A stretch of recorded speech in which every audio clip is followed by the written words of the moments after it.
Hey, good morning. I'm Zeki Hamid. It's Monday, and this is Seattle Now. Atmospheric rivers can be very destructive, but they don't have to be a surprise. There are weather scientists whose mission is to improve atmospheric river forecasting. We'll hear from one of those scientists in a minute. But first, let's get you caught up.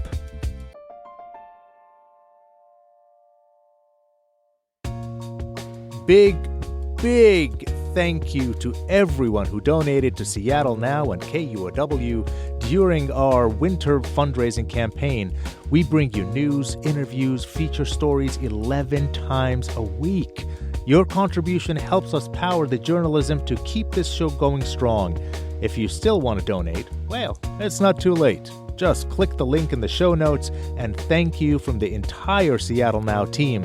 That's Caroline, Vaughn, Brooklyn, Andy, Paige, and of course, Patricia.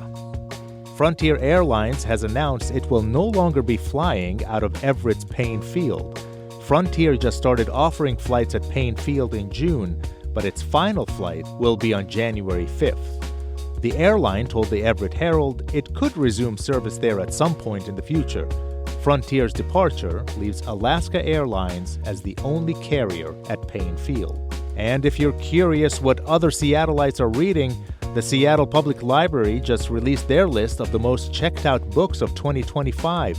The most popular fiction book was 3 Days in June by Ann Tyler. For nonfiction, it was Abundance by Ezra Klein and Derek Thompson. Several local authors made the top 10 for both categories, including Rick Steves' memoir and Moira McDonald's debut novel, Storybook Ending. What's your favorite book of the year? Email us at seattlenow@kuow.org. Check back for more headlines on tonight's episode of Seattle Now. The Pacific Northwest has been getting flooded by atmospheric rivers for weeks, and there are more on the way, both in the immediate future and in a warming world. But they aren't coming out of nowhere. Weather scientists start tracking them before they make landfall. Ideally, they can know days in advance how strong an oncoming atmospheric river might be, which would give people more time to prepare. One of those scientists is Dr. Jonathan Rutz. He's an atmospheric scientist at the Center for Western Weather and Water Extremes. He wants these forecasts to get better. He's here to tell us about the work scientists like him are doing to improve atmospheric river forecasting in our region. John, thanks for taking the time. It's a pleasure to be here. Thank you for inviting me. So I'm going to start with something very basic. What is an atmospheric river? You can think of an atmospheric river this way. On the Earth, we have rivers on the ground, which transport water, and we have rivers in the sky that transport water vapor. So an atmospheric river is sort of this elongated region in the atmosphere where we're seeing very intense water vapor transport at any one time. I see. So I want to give our audience more of a visual, since this is an audio show, of what an atmospheric river actually looks like over the ocean. Can you give me a little description of that? You can think about it as this really long stretch of area. You know, they're usually quite long and narrow. As we talked about, sometimes they might stretch from, let's say, for example, Hawaii over to the Pacific Northwest.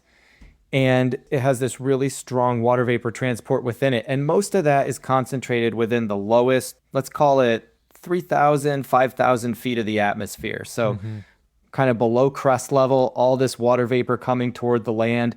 And that's why when it approaches and makes landfall in your area, it kind of hits that barrier that's the mountains. It's forced to rise and try to go over it. And that's when you get that really heavy precipitation.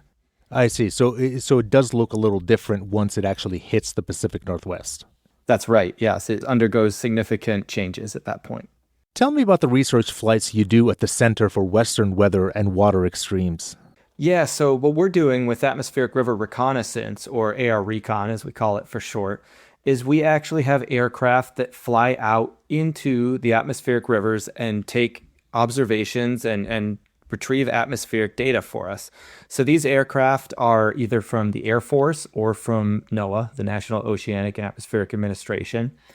And what we do is we release these instruments called dropsondes. They're sort of like little cylinders actually into the atmospheric river as the planes fly through them. It drops down. It makes all these atmospheric measurements. Those then go into the weather models and contributes to improving the forecast over the next several days. Okay, so you said that these dropsondes look like cylinders. And so what kind of information are they gathering? Yeah, so within each one of these, it has a number of different sensors. It will detect things like pressure, temperature, humidity, wind speed. They're dropped from the level that the aircraft is flying at, and they take these observations all the way down to the ocean surface. They have little parachutes on them, so they're kind of gliding down at a slower speed. And they're making these observations. And we drop a lot of these all across the atmospheric river so that we get a really good sense of what's going on in there.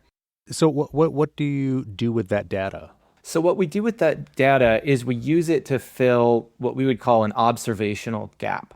So a lot of the weather information that we have comes from observations across the globe, right? That we make: temperature, humidity, pressure, these sorts of things, wind speed. But most of those observations are made over land. Over the oceans, we rely very heavily on satellites to make observations now.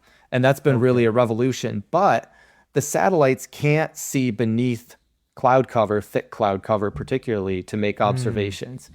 It turns out that that's where most of the really interesting weather is happening in a lot of cases, is below the clouds. So by doing this, we're able to fill that gap in knowledge across those areas. Oh, that's so interesting. So how were meteorologists tracking atmospheric rivers before this? A number of different ways have been used. Probably the most straightforward is that we would look at satellite imagery and we would try to look for the cloud fields, right? And we would try to deduce from the clouds where the atmospheric river was. Sometimes that's more accurate than others. It turns out you can have a very strong atmospheric river ongoing with no cloud cover over top of it at all if the water vapor is just being transported and it's not really rising and condensing and turning into clouds. Are these research flights a new method of keeping up with weather over the ocean? The research flights themselves are not new. We've been doing this for decades with hurricanes. If you're familiar with the term hurricane hunters, that's this division of the Air Force that flies out into the hurricanes, and right then the information comes out in the media on how strong the wind speeds are and what's happening with that storm. So that's been going on for a long time. Doing this for atmospheric rivers, however, is relatively new, only over the past decade or so. It began in 2016 with just a few flights, was still a fairly small-scale program, growing in the late 20-teens.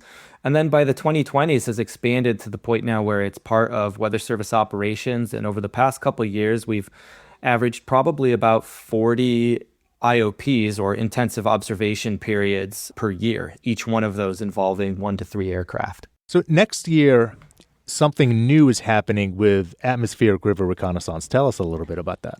That's right. So it's called the Global Atmospheric Rivers Reconnaissance Program. And this is a coordinated international effort to observe atmospheric rivers not only across the Pacific Ocean, but across the Pacific and the Atlantic Ocean simultaneously over a period of about 2 to 4 weeks. And this is going to be predominantly January and into February. And the concept behind this is that if you observe these atmospheric rivers across all the ocean basins of the Northern Hemisphere, these are by far the dominant mode of transporting heat and moisture across these regions. So we should be able to really improve the forecast skill by a large amount by observing all of these things at the same time. I mean, we've already shown in the scientific literature that when we do AR recon in the Pacific, we see that translate into more skillful precipitation forecasts on the U.S. West Coast. So this is pursuing a much expanded version of that. Gotcha. So better forecasting, that's really what success would look like out of this effort. Absolutely. The goal of this is to really have more accurate precipitation forecasts well in advance of when the ARs actually make landfall. What could come out of this type of international cooperation? A couple of things. First of all, from a scientific perspective, you really need this international cooperation to have the capacity in terms of aircraft availability to sample these atmospheric rivers and take the observations over both the Pacific and the Atlantic at the same time. And that's really what kind of is driving our theory that by doing that, that's what's really going to drive the biggest benefit in terms of better forecasts.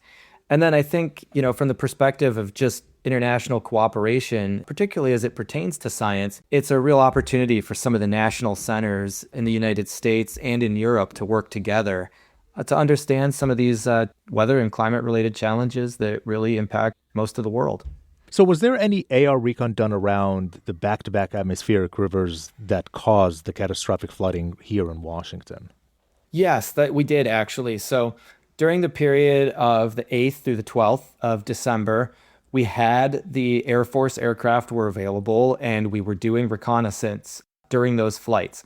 I don't have any data yet on, how much those flights may have improved the forecast skill during that time period. Probably take us a little bit to produce that. But unfortunately, that was the only time that we've been able to fly so far this year. And this really just traces back to the federal government shutdown, and that has caused a backlog of sort of mandatory training and rest time and other things that are requirements for the aircraft and their crews. Okay. So the flooding in Washington was obviously devastating to a lot of people. Many are thinking about how to deal with the next big weather event.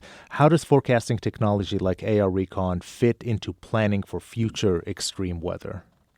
Yeah, so the best way that it fits into planning for, future events like what we saw recently is that very quickly after this data is gathered, we talked about those dropsondes that are released from the aircraft.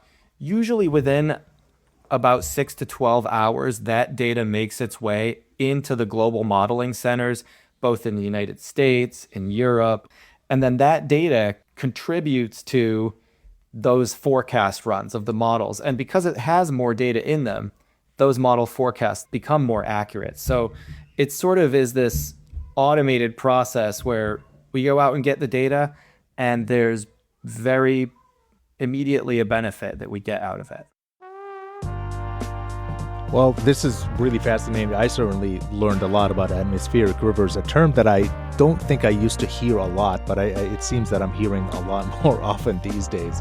So Dr. Jonathan Rutz is an atmospheric scientist at the Center for Western Weather and Water Extremes. Thank you so much for talking with me today. It's been my pleasure. Thank you so much.